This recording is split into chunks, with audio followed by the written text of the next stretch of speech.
हाय, hello. कसे आहात तुम्ही? आय होप सगळे खूप छान असणार. तर मी आज तुमच्यासोबत कुठल्याही आपल्या घरची काही होम रेसिपी किंवा कुठलंही काही असं शेअर नाही करणार आहे. माझ्यासोबत एक इन्सिडेंट झालं खूप जास्त जे आपल्या लाईफमध्ये असतात. ती गेल्यानंतर काय आपली अवस्था होते, कशी त्यांची आठवण येणार आणि ॲक्चुअलमध्ये कोण होतं, काय होतं सगळं मी तुम्हाला सांगणार. त्याच्या पहिले तुम्ही जर चॅनलवर नवीन असाल, तर लाईक, कमेंट अजून शेअर करा, सबस्क्राईब करा, प्लीज सपोर्ट करा. सो तुम्ही जर माझे डेली व्लॉग बघत असणार तर त्याच्यामध्ये एक किमी नावाचं कुत्री होती माझी, ती डॉग होती, आमचं जीव होतं. तर तिची काल डेथ झाली. आता ती कशी झाली, काय झालं होतं, हे मी सगळं तुम्हाला सांगणार आहे. तर तिच्यासोबत हे झालं, की ती चांगलीच होती. एवढी जास्त ॲक्टिव्ह आहे ना, इकडे जाणं, तिकडे जाणं, तिकडे जाणं. काही ना काही ती करत होती. म्हणजे तिचा लाड खूप यायचा. आता ही पेन पण असती ना, ती उचलून चालली गेली. आता मी इथे बोलत आहे, तर आली असती बेडवर. चुपचाप हे केलं असं, ते केलं असं. खूप जास्त छान होती. तिच्याने आमचं पूर्ण घर भरून होतं. पण आता ती गेल्यामुळे आम्ही सगळेजण असं सुस्त-सुस्त म्हणजे तिच्या आठवणीमध्ये रडणं, हे करत होती की मी, ते करत होती, इकडे बसत होती, तिकडे बसत होती. वर गेल्यानंतर टेरेसवर आम्ही एकटे जातच नव्हतो. आम्ही जाताना तिला दिसलं की तुरु, तुरु, तुरु, तुरु धावत यायची ती. एवढी ॲक्टिव्ह होती. तर आता असं झालं, संडेपासनंच म्हणजे तिची तब्येत खराब झाली. ॲक्चुअली काय झालं होतं ना, होऊ शकते की तिने काहीतरी खाल्लं होतं संडेच्या दिवशी. डॉक्टरांना म्हणजे आम्ही डॉक्टरांना दाखवलं पण होतं. काय झालं होतं ना, ती गुमसूम-गुमसूम राहत होती. इकडे बसणं. जे चांगली खेळत होती, भुंकत होती, ते नव्हती करत. ती गुमसूम-गुमसूम इकडे-तिकडे, इकडे-तिकडे ती नाराज-नाराज बसून तिला थंडी वाजत होती. तर माझ्या आजीच्या ब्लँकेटमध्ये जाऊन बसत होती. बाजीच्या खाली बसत होती. इकडे-तिकडे ती नॉर्मल होती. जशी राहायला पाहिजे तशी नव्हती ती. आम्ही म्हटलं, "ही अशी काहून करत आहे? जेवण पण नाही, काही नाही." तर संडेला ती नाईटला म्हणजे दिवसभर ते गुमसूम-गुमसूम होती. पण संडेला ते नाईटला काहीतरी तिने खाल्लं होतं. तर ते तिच्या गळ्यामध्ये अटकलं. तर आम्हाला वाटलं कारण ती पहिले जेव्हा आमच्या घरी आली ना, तिला हड्ड्या वगैरे खाता येत नव्हतं. तिला म्हणजे ती गळ्यामध्ये घेतली ना, तिला अडकत होतं. तिला बिलकुल सवय नव्हती म्हणजे अशी काही खायची वगैरे. म्हणजे असं झटपटीनं कुत्र्याचं कसं असतं दिल्यावर आपलं घेऊन तर नाही जाणार. त्याच्यामुळे ती खाल्ली ना, तर आमच्याकडे बघतच होती, की आणि राहते का? म्हणून आम्ही तिला जेवण दिलं, की आम्ही आतमध्ये जात होतो. तर पण त्या दिवशी काय झालं माहिती नाही. माझ्याच रूममध्ये इकडे होती ती. तिने काहीतरी खाल्लं आणि ते तिच्या गळ्यामध्येच राहिलं. कारण आम्ही तिला सोमवारी किंवा संडेच होतं ना हां, संडे होतं त्या दिवशी. तर ती उठली ना, तर तिच्या गळ्यामध्येच ते होतं. खों करत होती ती. तर आता संडे असल्यामुळे कुठले पण डॉक्टर अवेलेबल नव्हते कारण संडे आहे, हॉलिडे असते, सुट्टी असते. तरी पण ती इकडे-तिकडे, इकडे-तिकडे होती. पाणी पण नव्हती पीत कारण तिच्या गळ्यामध्ये असणारच. तरी पण आम्ही तिला घासपूस चारायसाठी पण नेलो. तरी पण ती काहीच चांगली झाली नाही. मग त्याच्यानंतर मंडेला आम्ही तुरंत डॉक्टरांना बोलावलं आणि तिला थंडी वाजत होती म्हणून आम्ही तिला पांघरून ठेवलं होतं. तर डॉक्टर आले, तिला चेकअप केलं तर 104 असा फीव्हर निघाला. मी म्हटलं, "बापरे! 104" कारण आपण बोलून दाखवतो आपल्याला काय त्रास होत आहे. आपल्याला जर ताप आला तर आपल्याला समजते पण की हां, ताप आहे तर डॉक्टरकडे गेलं पाहिजे. पण मुक्या जनावरांचं तसं नसते. आपल्यावर त्याने पूर्ण डिपेंड असते. सो आम्ही डॉक्टरांना बोलावलं. त्यांनी फीव्हर वगैरे चेक केलं. टॅब्लेट्स पण दिल्या. तर फीव्हर तर कमी झाला. टॅब्लेट दिलं तर डॉक्टरांना आम्ही हे म्हटलं, की "ही काही खात नाही, हिच्या पोटामध्ये काहीच नाही" म्हणून. तर डॉक्टर आम्हाला बोलले, की "2-4 दिवस जर ती नाही पण खाणार ना, तरी पण हिला काही होणार नाही." तर मग आम्ही तिला उपाशापोटी टॅब्लेट देत होतो आणि ती खात पण नव्हती. तिच्या तोंडामध्ये टाकलं ती बाहेर काढत होती.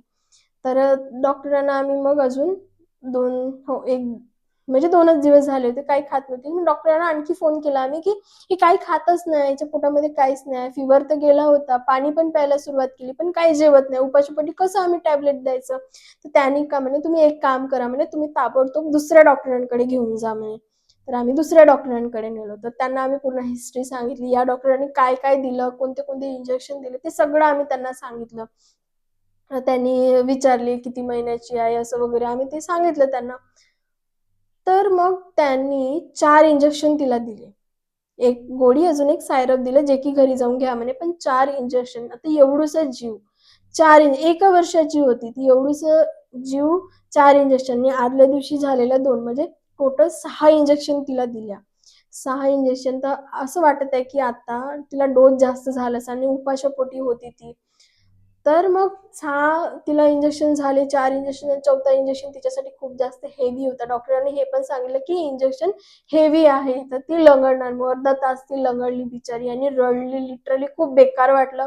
पण आम्हाला असं वाटलं, की हां, आपण कोणावर विश्वास करायचा? डॉक्टरांवर. कारण डॉक्टरकडे आपण नेतो, चांगलीच होण्यासाठी नेतो ना, त्याच्यासाठीच आम्ही तिला ताबडतोब तिथे घेऊन गेलो. आणि ना डॉक्टरांकडे न्यायच्या आधी ना तिच्या नाकामधनं ब्लड निघत होता. तर ते पण आम्ही डॉक्टरांना सांगितलं, की हिच्या नाकामधनं ब्लड निघत आहे. शिंकल्यानंतर ब्लड पडत होतं. तर हे पण आम्ही सांगितलं, की होऊन जाईल. डॉक्टर काय बोलले आम्हाला, की हां, होऊन जाईल बोलले. तुम्ही तिच्या आवडीचं काहीतरी द्या म्हणे तिला घरी गेल्यानंतर. तिला आम्ही ठेवलं. पण तरी पण ती काही खाल्ली नाही. फक्त पाणी पित होती. इकडे बसायची, तिकडे बसायची, तिकडे बसायची, तिकडे बसायची. पण काही खात नव्हती. आमच्या चेहऱ्याकडे तिच्याकडे शक्तीच नव्हती, की वर जाऊन ती सूला जाणार म्हणून. आणि शी तर बिलकुल, कारण खात नव्हती तर शी कुठून करणार आहे? फक्त पाणी पित होती. तर मग असं झालं. मग सायरप आम्हाला इथं मिळाली नाही, जे डॉक्टरांनी लिहून दिलं. तर पप्पाने दुसऱ्या गावावरून सायरप बोलवली तिला. तर मग आम्ही ती रात्री दिली उपाशापोटी. डॉक्टरांना सांगितलंच होतं, की उपाशी काही खात नाही. तर डॉक्टर म्हणे, "ठीक आहे, तरी पण द्या" म्हणे. तर आम्ही उपाशापोटी तिला सायरप दिलं. रात्रभर ती झोपली नाही. काय माहित तिला दिसत होतं, की मी मरणार आहे असं, काय माहिती नाही. ती इकडे-तिकडे बसत होती. तर मी तिच्या अंगावर पांघरून देत होती तिला. मच्छर चावतात म्हणून तिला मच्छरची अगरबत्ती लावून दिली. मी पण झोपली नाही, तिला पण झोप नव्हती. तिकडे-तिकडे ती तशीच बघत होती. मग काय झालं ना, 3 वाजता तिची संकल आहे ना, ती गुंतली होती. तर ती मला आवाज दिल्यासारखी केली, केली. तर मग मी तिच्या जवळ गेली. ती ती संकल काढून दिलं तिला आणि आणखी पांघरून तिला दिलं. पण तरी पण तिला झोप नाही. इकडून राहायची, तिकडे जायची. तिच्यासोबत मला पण झोप नाही. कारण मला पण तिचं खूप टेन्शन येत होतं. कारण आपला जीव आहे तो. त्याच्यामुळे. मग तसं झाल्यानंतर मग आम्ही काय केलं, तिला 5 वाजता आणखी तिची संकल गुंतली. तर मी आणखी तिला काढून दिली. आणखी पांघर-पुंघर करून आणखी माझ्या बेडवर तिच्याकडे बघत मी बसली होती. याच रूममध्ये होती ती माझ्यासोबत. तर मग 5 वाजता उलटी झाली. तर तिचे क्लॉट पडले. मला खूप भीती वाटली. मग मी पप्पाला बोलवलं, मम्मीला बोलवलं, भाऊ आला. सगळेजण आले तिच्याजवळ बसून राहिले, की "काहून उलटी केली?" रडणं, भुंकणं चालू झालं आमचं. मग ती तेव्हापासूनच थोडंसं चान्सेस आम्हाला कमी वाटलं. आम्ही तेवढ्या रात्रीच डॉक्टरांना फोन करत आहे, पण डॉक्टर फोन नाही उचलले. मग 7 वाजता आणखी ती उलटी केली. 7 वाजता आणखी लगातार आम्ही फोन केल्यामुळे मग डॉक्टरांनी फोन उचलला. मग त्यांना आम्ही कंडिशन सांगितली, जेवण नाही करत आहे, काही नाही आणि मग आता उलटी. पण ते डॉक्टर म्हणे, की काही होऊ शकते म्हणे, काही सुईची वस्तू तिच्या नरड्यामधून असं चिरत-चिरत आतड्यापर्यंत गेली म्हणून तिला उलटी झाली म्हणे. तर तुम्ही ताबडतोब दवाखान्यामध्ये घेऊन जा, असं त्यांनी सांगितलं. पाणी पण नका देऊ, असं पण त्यांनी सांगितलं आम्हाला. तर आम्ही पाणी तिला दिलंच नाही, कारण ती फक्त पाणीच पित होती आणि पाणी पण आता बंद झालं तिचं. जर पाणी वगैरे नाही दिलं तर ताबडतोब मग आता आपल्या टायमावर तर हॉस्पिटल ओपन नाही होणार ना, पण 9-10 पर्यंत ओपन होते. तर मग आम्ही काय केलं, तिला ती होती झाकझूक करून ठेवत होती. सगळेजण येऊन तिचा लाड करत होते. तिला बघत होते. ती आमच्या डोळ्याकडे बघत होती. जसं काहीतरी ती आम्हाला सांगत आहे, बोलत आहे आमच्यासोबत, अशीच ती करत होती. नाकातनं नाकदंडा तर तो कमी झाला होता. पण ती बोलल्यासारखं, काही ना काही केल्यासारखं ती करत होती. शिंकणं वगैरे सगळं गेलं होतं तिचं. अशीच बघत होती, आमच्याकडे बघत होती. मग ज्यांच्याकडे 4 इंजेक्शन लागले, जाता-जाता आम्ही दुसरीकडे घेऊन जात होतो. तर जाता-जाता त्या डॉक्टरांकडे गेलो. तर तो डॉक्टर आम्हाला काय म्हणते, की अ, हिला म्हणे ताबडतोब तुम्ही म्हणे दुसरीकडे घेऊन जा म्हणे, हिला जॉन्डिस झालाय. मला हे म्हणायचं आहे, की जर तुम्हाला तिच्याबद्दल दिसत होतं, की आम्ही पूर्ण सिम्प्टम्स सांगितले होते, की जेवण नाही करताय, फक्त पाणी पिताय, सगळं देताय, तर त्यांनी 4 इंजेक्शन कोणत्या गोष्टीचे दिले होते? 4 इंजेक्शन कशा? नाही ती जेवायला लागली, नाही ती टणक झाली, नाही तिला चालता आलं, काहीच नाही. मग कशाचे 4 इंजेक्शन दिले तुम्ही? जर तुम्हाला नाही समजलं तर तुम्ही आम्हाला समोर रेफर करायला पाहिजे. ऐन मोकेवर त्यांनी सांगितलं, की तुम्ही ताबडतोब घेऊन जा, हिला जॉन्डिस झालाय म्हणून. तरी पण त्या डॉक्टरांनी एक इंजेक्शन किंवा काही थोडा वेळ तरी राहिली असती असं द्यायला पाहिजे ना. अर्धे दूर जातपर्यंत तिची डेथ झाली भावाच्या हातावर. असा घेऊन गेला हॉस्पिटलमध्ये जाताना आणि अशीच ती पूर्ण मरून आली. असं झालं. जर माझं एवढंच म्हणणं आहे, जर तुमच्याने हँडल नसेल होत, तर तुम्ही समोर रेफर करा. ती फक्त म्हणजे कुत्रा किंवा मांजर किंवा गाय, म्हैस हे नसतात. ते घरच्या लोकांचा जीव असते. कारण आपण त्यांना पोसतो ना, एक माणसासारखं एक आपलंच लेकरू म्हणून आपण पोसतो. आता ती घरी नाही, तर पूर्ण घर आमचं सुनसान झालंय, पूर्ण असं सुन्न झालंय. ती होती तर चिलबिल, इकडे नको जाऊ, तिकडे नको राहू, "किमी ये." खूप खेळायची, खूप जास्त ॲक्टिव्ह होती ती. माझ्या फोनमध्ये तिचा फोटो आहे, तर मी तुम्हाला दाखवणार. एवढी ऍक्टिव्ह होती ती, बघा किती सुंदर दिसत आहे ती. तिची फोटो बघूनच आम्ही सगळेजण रडत राहतो, नाही आठवण करत राहतो. तो असं काही झालं काल.